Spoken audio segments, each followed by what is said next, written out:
By the way, folks, sometimes people cringe or they struggle with me mentioning that we have built wealth. We started from nothing, and I was a millionaire by the time I was 26, and I lost everything because I was stupid.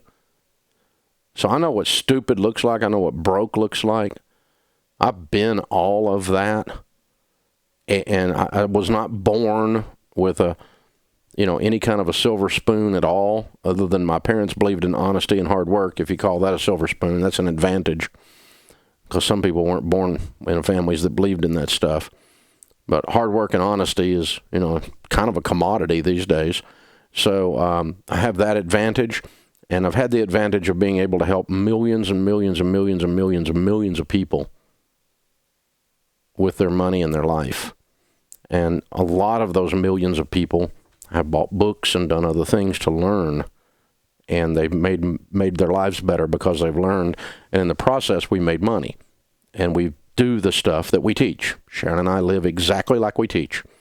She has an envelope system in her purse to this day, and everything we own is paid for, and always has been since we went broke. We're not gonna be involved, period, in the idea of debt.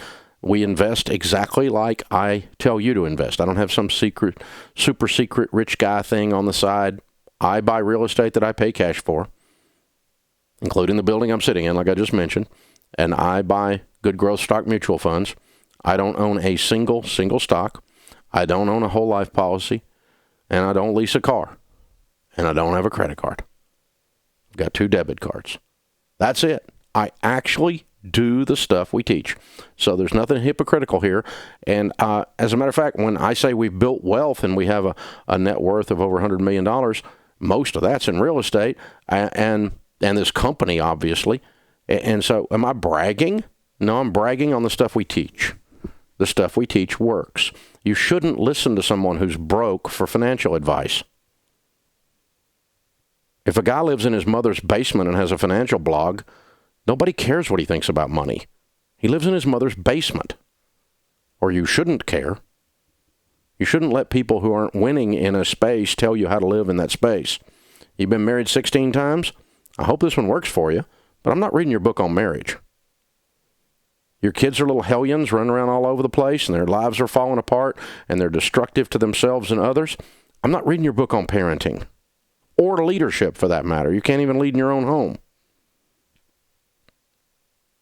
There you go. I mean, that's it. And so the Entree Leadership book is how we've grown this business from a card table in my living room to 719 people working on our team right now. And we win Best Place to Work. 10 years we've won Best Place to Work in Nashville. Why? Because we're the best place to work.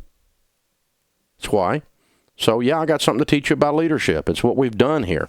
How you grow a business, how you run a business. I've got the whole Entree Leadership movement. I'm going to be in San Antonio this coming weekend for our sold-out Entree Leadership Summit with Condoleezza Rice and a bunch of other wonderful teachers and leaders.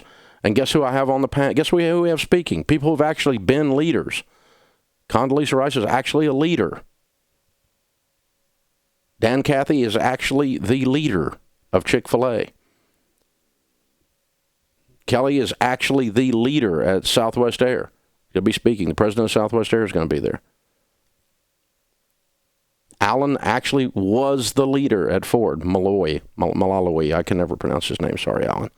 You're going to have to teach me how to say it this weekend for sure, in person. But he led Ford. Ford Motor Company. You can learn something in leadership from a guy who led Ford Motor Company. But not someone who's never made a payroll. Not someone who's never led a team. You don't want to learn leadership from somebody who's got a theory. They read about it and they had an epiphany in the middle of the night. Give me a break. Actual practitioners who win in a space. If you hire a personal trainer, you don't want them to be 400 pounds.